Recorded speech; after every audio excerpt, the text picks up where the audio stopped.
بسم اللہ الرحمن الرحیم نحمدہ ونصلی علی رسولہ الکریم اما بعد۔ آج کے محاضرے کا عنوان ہے کیا طلاق سے پہلے تحکیم کی کارروائی کرنا ضروری ہے یا نہیں۔ دراصل ہمارے ملک کی بعض عدالتوں اور بعض دانشوروں کا خیال ہے کہ طلاق واقع ہونے کے لیے تحکیم یعنی ثالثی کے مرحلے سے گزرنا ضروری ہے۔ جب تک تحکیم یعنی ثالثی کے ذریعے مسئلے کو حل کرنے کی کوشش نہ کی جائے، اگر شوہر طلاق دے دے تو یہ طلاق معتبر نہیں اور وہ عورت اس کی بیوی سمجھی جائے گی۔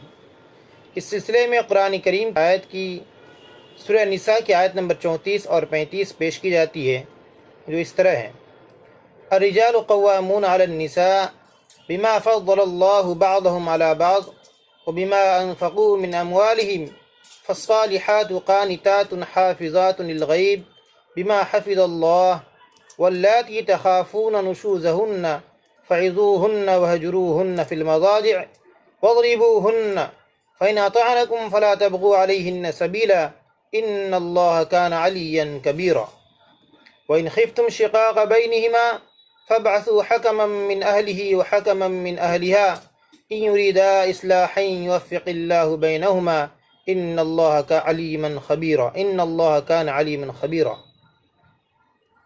ان دونوں آیتوں کا ترجمہ اس طرح ہے: مرد عورتوں پر نگراں ہیں اس لیے کہ اللہ ہی نے بعض کو بعض پر فضیلت عطا فرمائی ہے، اور اس لیے کہ مرد اپنا مال خرچ کرتے ہیں۔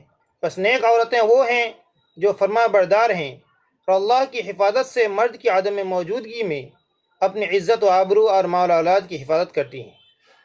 اور تم کو جن عورتوں سے نافرمانی کا اندیشہ ہو ان کو سمجھاؤ، خواہ ان سے بے تعلقی برتو اور ان کو ہلکے طریقے پر مارو۔ اگر وہ تمہاری فرما برداری کرنے لگیں تو پھر ان پر زیادتی کے لیے بہانے تلاش مت کرو، بے شک اللہ بڑی بلندی اور عظمت والے ہیں۔ اور اگر تم کو میاں بیوی کے درمیان پھوٹ پڑنے کا اندیشہ ہو تو مرد کے لوگوں میں سے ایک پنچ اور عورت کے لوگوں میں سے ایک پنچ مقرر کر دو۔ اگر یہ دونوں صلح کرانا چاہیں گے تو اللہ تعالیٰ ان دونوں کے درمیان ہم آہنگی پیدا کر دیں گے، بے شک اللہ خوب جاننے والے اور باخبر ہیں۔ آیت نمبر 34 میں 3 باتیں بیان کی گئی ہیں۔ نمبر 1، مرد عورت پر قوام ہے۔ قوام یا قیم اس شخص کو کہتے ہیں کہ کسی فرد یا ادارے یا نظام کے معاملات کو درست چلانے اور کی حفاظت نگہبانی کرنے اور اس کی ضروریات مہیا کرنے کا ذمہ دار ہو۔ نمبر 2، مرد کو عورت پر فضیلت دی گئی ہے، یعنی مرد کو اللہ تعالیٰ نے جسمی قوہ، دل و دماغ کی برتر صلاحیت اور قوت فیصلہ کے اعتبار سے عورتوں پر فضیلت دی ہے۔ اس کی وجہ ہے کہ صدر خاندان وہی ہو سکتا ہے جو قوت جسمانی کے اعتبار سے خاندان کے تمام لوگوں کی حفاظت کر سکتا ہو اور اپنی قوت فیصلہ کے اعتبار سے اہم امور میں صحیح رہنمائی کر سکتا ہو۔ اور اس برتری کی دوسری وجہ یہ ہے کہ مرد نے خون پسینے کی کمائی سے عورت کے نفقے کا انتظام کرتا ہے، لہذا اس کا بھی تقاضا ہے کہ مرد کی حیثیت گھر میں ایک ذمہ دار اور صدر کی ہو۔ نمبر 3، عورتوں کی 2 صفتیں بیان کی گئی ہیں۔ اول، جائز امور میں شوہر کی اطاعت و فرما برداری، دوسرے حفاظت و نگہداشت۔ حفاظت میں شوہر کے مال اور اس کی اولاد کی حفاظت و صیانت بھی داخل ہے، اور شوہر کے لیے اپنی عزت و آبرو کی حفاظت بھی۔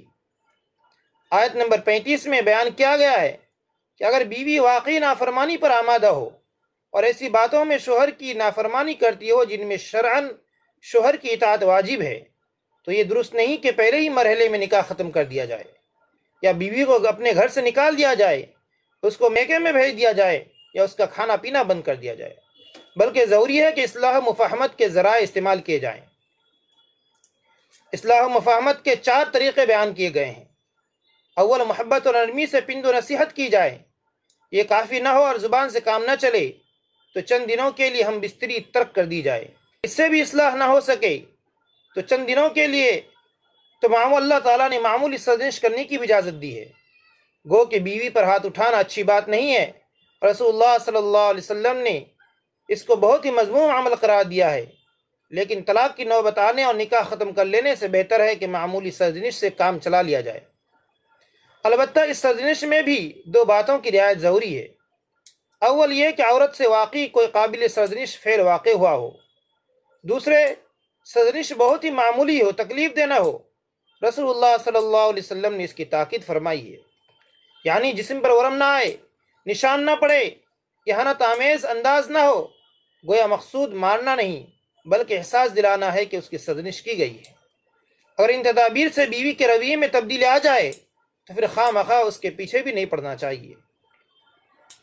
اگر ان تدبیروں سے کام نہ چلے تو یہ اس بات کی دلیل ہے کہ اب معاملہ اس حد تک پہنچ چکا ہے کہ خود زوجین آپس میں اس کو حل کرنے سے قاصر ہیں۔ اب خاندان اور سماج کے بزرگوں کی مداخلت ضروری ہو گئی ہے، لہذا اس آیت میں دونوں خاندان کے بزرگوں کو اور قاضیوں کو خطاب ہے کہ اگر اختلاف شدید ہو جائے اور آپس میں نزاع کا حل ہونا دشوار ہو تو تحکیم یعنی ثالثی پر عمل کریں، یعنی دونوں طرف سے ایک ایک سمجھدار اور مخلص حکم متعین ہوں جو حتی المقدور ٹوٹے ہوئے دلوں کو جوڑنے کی کوشش کریں۔ اگر وہ نیک نیتی کے ساتھ ایسی کوشش کریں گے تو اللہ تعالیٰ ضرور ان دونوں کے درمیان ہم آہنگی پیدا کر دیں گے۔ اگر حکمین سے اصلاح حال نہ ہو سکے تو زوجین کو اپنی حالت پر چھوڑ دے، خود وہ اپنے حال کے مطابق مصالحت، صبر، طلاق یا خلا کے ذریعے اپنا فیصلہ کر لے۔ یہ دونوں آیتوں کا ترجمہ مطلب ہوا۔ اب آتے ہیں کہ تحکیم کی شرعی حیثیت کیا ہے، یعنی اس کی حیثیت واجب ہے یا اس کی حیثیت مستحب کی ہے یا اور کچھ۔ آیت کریمہ میں فَبَعْثُوا حَكَمًا مِّنْ أَهْلِهِ وَحَكَمًا مِّنْ أَهْلِهَا اگرچہ امر کا صیغہ ہے، لیکن فقہائے امت نے، محدثین عظام نے، مفسرین عظام نے اس کو وجوب کے لیے نہیں مانا ہے بلکہ استحباب کے لیے مانا ہے، کیونکہ ہر کلام کی مراد متعین کرنے کے لیے ضروری ہوتا ہے کہ اس کے سیاق و سباق اور گفتگو کے موقع محل کا لحاظ کیا جائے۔ اس حکم کے سیاق و سباق سے صاف معلوم ہوتا ہے کہ اس کا تعلق کسی قانونی حکم سے نہیں بلکہ ترغیبی انداز میں خیر خواہی اور ہمدردی کے طور پر مشورہ دیا گیا ہے۔ یہی وجہ ہے کہ باتفاق امت یہ تدبیر مستحب ضرور ہیں لیکن طلاق واقع ہونے کے لیے مشروط نہیں ہے، کیونکہ اگر مشروط مانا جائے تو بالترتیب چاروں باتوں کو مشروط ماننا پڑے گا، یعنی طلاق واقع ہونے کے لیے ماننا پڑے گا کہ پہلے افہام و تفہیم کیا گیا ہو، پھر بستر الگ کیا گیا ہو، پھر اپنی بیوی کو مارا بھی گیا ہو، پھر تحکیم یعنی حکم بنا کر صلح کی گئی ہو، تب طلاق دی گئی ہو تو طلاق واقع ہوگی، ورنہ نہیں۔ ظاہر سی بات ہے کہ اس کا کوئی بھی قائل نہیں، نیز یہ خود عورت پر ظلم ہوگا۔ جو لوگ طلاق ظلم سمجھتے ہیں تو ان کے نزدیک طلاق دینے سے قبل کم از کم پٹائی والا ظلم تو کرنا ہی پڑے گا، اس لیے طلاق سے پہلے تحکیم ضروری اور لازمی نہیں، اس کے بغیر بھی کوئی آدمی طلاق دے دے تو طلاق پڑ جائے گی۔ طلاق سے قبل تحکیم کو ضروری قرار دینا قرآن، حدیث، اجماع اور قیاس کے خلاف ہے۔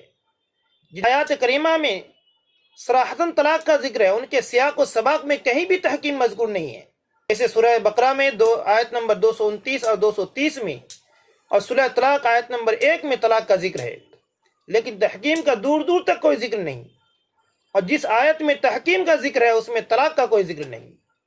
اس سے معلوم ہوا کہ تحکیم وغیرہ کا حکم محض ایک استحبابی تدبیر ہے، طلاق کے لیے لازمی شرط نہیں ہے۔ آپ صلی اللہ علیہ وسلم نے حضرت حفصہ رضی اللہ تعالی عنہ کو طلاق دے دیا، پھر آپ نے رجعت فرما لی۔ حضرت عبداللہ ابن عمر رضی اللہ تعالی عنہ نے اپنی بیوی کو حالت حیض میں طلاق دے دی، تو آپ صلی اللہ علیہ وسلم نے ان سے کہا کہ اپنے بیٹے سے کہو کہ رجعت کر لے۔ یہ اور اس طرح کی بہت ساری احادیث اور صحابہ اکرام کے آثار اس بات شاہد ہیں کہ مذکورہ طلاقیں واقع ہو گئیں، ان کے وقوع کے لیے کسی حکم کی ضرورت پیش نہیں آئی۔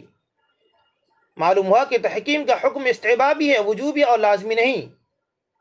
اگر وجوبی اور لازمی ہوتا تو رسول اللہ صلی اللہ علیہ وسلم ان سے ضرور پوچھتے کہ کیا تم نے تحکیم کی کارروائی کی یا نہیں کی، اور خود رسول اللہ صلی اللہ علیہ وسلم نے اپنی بیوی کو طلاق دی اور وہاں تحکیم کی کوئی کارروائی نہیں ہوئی۔ اس سے پتہ چلتا ہے کہ تحکیم بغیر بھی طلاق دینے سے طلاق واقع ہو جائے گی۔ یہ الگ بات ہے کہ تحکیم کی کارروائی کرنی چاہیے، ثالثی کی کارروائی کرنی چاہیے، کیونکہ ہو سکتا ہے کہ ثالثی کی کارروائی کے ذریعے دونوں میاں بیوی طلاق سے باز آ جائیں، خلا سے باز آ جائیں اور ٹوٹتا ہوا رشتہ ٹوٹنے سے بچ جائے، لیکن اس کو طلاق کے لیے ضروری قرار نہیں دیا جا سکتا۔ تحکیم کی کارروائی اجماع کے بھی خلاف ہے۔ کتاب و سنت کے بعد شریعت کا تیسرا ماخذ اجماع ہے، یعنی امت کے مجتہدین جس بات پر اتفاق کر لیں وہ بات حجت بن جاتی ہے۔ اہل سنت والجماعت کے 4 مکاتب فکر ہیں، حنفی، شافعی، حنبلی اور مالکی، اور آج کل کے سلفی اور شیعوں کا فقہ جعفری، ان میں سے بھی کسی بھی فقہ میں طلاق کو واقع ماننے کے لیے مصالحتی کوشش کو ضروری قرار نہیں دیا گیا ہے۔ ان مکاتب فقہ کی کتابیں چھپی ہوئی ہیں، کسی میں بھی کوئی ایسا باب نہیں ہے کہ طلاق سے پہلے تحکیم ضروری ہے اور اس کے بغیر طلاق نہیں ہوگی۔ جن ائمہ اکرام کا فقہ باضابطہ طور پر مدون نہیں ہے، جیسے امام سفیان ثوری، امام اوزاعی، حسن بصری، لیث ابن سعد، ابن جریر طبری، داؤد ظاہرہم، ان میں سے کسی نے بھی مصالحتی کوشش کو ضروری قرار نہیں دیا ہے، اس لیے اس کو شرط کا قرار دینا اجماع کے بھی خلاف ہے۔ شریعت کا چوتھا ماخذ قیاس ہے، یعنی جو مسئلہ قرآن و سنت میں نہیں آیا ہے مگر اس کے نظیر قرآن و سنت میں مل جائے تو جو حکم اس میں دیا گیا ہے وہی حکم اس مسئلے کا بھی مقرر کیا جائے، اس کو قیاس کہتے ہیں۔ اس نقطہ نظر سے بھی طلاق واقع کرنے کے لیے مصالحتی کوشش کو شرط قرار دینا غلط نظر آتا ہے، کیونکہ جس طرح طلاق سے نکاح ختم ہو جاتا ہے اسی طرح خلع، ایلا، لعان، زہار، فسخ نکاح وغیرہ سے بھی نکاح ختم ہو جاتا ہے، مگر ان میں سے کسی کے لیے بھی مصالحتی کوشش کو یا تحکیم کو شرط قرار نہیں دیا گیا ہے، تو صرف اور صرف طلاق کے لیے اس کو ضروری کیسے کہا جا سکتا ہے؟ دراصل ہر قانون میں کچھ احکام اخلاقی ہوتے ہیں اور کچھ قانونی ہمارے ملک ہندوستان کے آئین کے کئی حصے ہیں، ان میں بھی بعض کی حیثیت قانونی ہے اور بعض کی حیثیت اخلاقی ہیں، بعض بنیادی حقوق ہیں، بعض ہدایات ہیں، جیسے آئین ہند کی دفعہ نمبر 25 بنیادی حقوق میں سے ہے اور دفعہ نمبر 44 رہنمائی اصول میں سے۔ اسی طرح مذہب کے قوانین میں بھی مختلف حیثیتیں ہوتی ہیں، مثلا نماز کے کچھ اعمال فرض ہیں، کچھ سنت ہیں اور کچھ مستحب۔ فرض کی حیثیت یہ ہے کہ اس کے بغیر نماز نہیں ہوگی، جیسے قرات، رکوع، سجدہ۔ سنت کی حیثیت یہ ہے کہ اس کے بغیر نماز تو ہو جائے گی مگر مکروہ ہوگی، مثلا تکبیر تحریمہ کہتے وقت دونوں ہاتھوں کو کانوں تک اٹھانا، ثنا پڑھنا، یہ مستحب ہے، اور مستحب کی حیثیت سنت ہے، اور مستحب کی حیثیت یہ ہے کہ اس پر عمل کرنا اچھا ہے، نہ کرنے سے بھی کوئی حرج نہیں، مثلا پگڑی پہن کے نماز پڑھنا بہتر ہے، اس کے بغیر بھی نماز ہو جائے گی۔ اسی طرح بڑوں کا احترام، چھوٹوں پر شفقت کرنا، سلام میں پہل کرنا، دوسروں کا بوجھ اٹھانا، دوسروں کا تعاون کرنا، کتنے ہی احکام ایسے ہیں جو اخلاقیات میں سے ہیں، ان کو قانونی درجہ حاصل نہیں، یعنی اگر کوئی سلام میں پہل نہ کرے تو اس کو عدالت میں گھسیٹا نہیں جا سکتا ہے۔ نکاح و طلاق سے متعلق بھی بہت سے قوانین ایسے ہیں جو اخلاقی ہیں، مثلا یہ کہ نکاح مسجد میں کیا جائے مگر باہر کرنے سے بھی نکاح منعقد ہو جائے گا۔ اسی طرح نکاح کے بعد چھوارے تقسیم کرنا چاہیے، کوئی تقسیم نہ بھی کرے تو بھی نکاح منعقد ہو جائے گا۔ اسی طرح طلاق کا معاملہ ہے کہ طلاق حالت حیض میں نہ دی جائے، حالت حمل میں نہ دی جائے، ایسے طہر میں نہ دی جائے جس میں صحبت ہو چکی ہو، بغیر گواہوں کے طلاق نہ دی جائے، وغیرہ وغیرہ۔ مگر ان احکام کی خلاف ورزی کرتے ہوئے اگر کسی نے طلاق دے دی تو گو کہ یہ فعل گناہ کا ہے، لیکن طلاق واقع ہو جائے گی۔ بس اسی طرح سمجھنا چاہیے کہ طلاق دینے سے قبل صلح کی کوشش ہونی چاہیے، لیکن اگر کسی نے صلح کی کوشش نہیں کی اور اس کے بغیر ہی طلاق یا عورت نے خلا لے لیا تو گو کہ ایسا کرنا مناسب نہیں ہے، مگر طلاق پڑ جائے گی اور نکاح ختم ہو جائے گا۔ اگر تحکیم کو طلاق کے لیے ضروری قرار دیا جائے تو حکم کے لیے لازم ہوگا کہ وہ جھگڑے کی وجہ کو جانے، اور وجہ تنازع بعض دفعہ ایسی چیزیں ہوتی ہیں جن کا ظاہر ہونا نقصان دہ ثابت ہوتا ہے۔ بعض دفعہ زوجین ایک دوسرے پر ایسے الزامات لگا دیتے ہیں جن کا ثابت ہونا تو درکنار ہمارا معاشرہ سننا بھی پسند نہیں کرتا۔ ایسے حالات میں ایک شریف اور باعزت میاں بیوی اس بات کو بہتر سمجھتے ہیں کہ علیحدگی ہو جائے اور جن وجوہات کی بنیاد اختیار کی جا رہی ہے وہ پردہ ہی میں رہ جائیں تاکہ کسی بھی فریق کی بے عزتی نہ ہو۔ اور اگر طلاق کا سبب عورت کی طرف پائے جانے والی کوتاہی نہ بھی ہو تو بھی اس بات کا قوی اندیشہ ہے کہ مرد بیوی کو اپنے سے الگ کرنے کے لیے ایسا الزام لگا دے کہ اس کا دوسرے مرد سے ناجائز تعلق ہے، اس کا کردار خراب ہے، دوسروں کے ساتھ گھومنے والی اور موج مستی کرنے والی ہے۔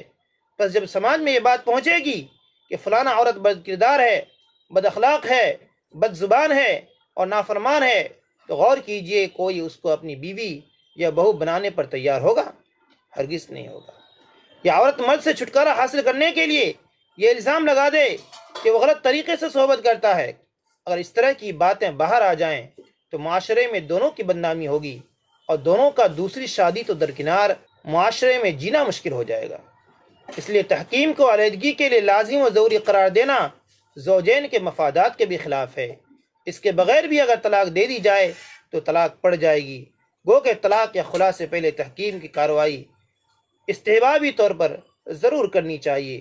خلاصہ یہ کہ قرآن کریم میں، احادیث میں، اجماع میں اور قیاس کے مطابق طلاق کے لیے تحکیم کی کارروائی اور ثالثی یہ کوئی ضروری اور لازمی شرط کی طرح نہیں ہے۔ اس کے بغیر بھی اگر کوئی آدمی طلاق دیتا ہے تو طلاق پڑ جائے گی۔ یہ الگ بات ہے کہ بہتر ہے کہ طلاق یا خلا سے پہلے تحکیم کی کارروائی انجام دی جائے، لہذا اس کو استحبابی طور پر ہی رکھا جائے، لازمی طور پر رکھا نہ جائے۔ میں اپنی بات ختم کرتا ہوں۔ وما علینا الا البلاغ۔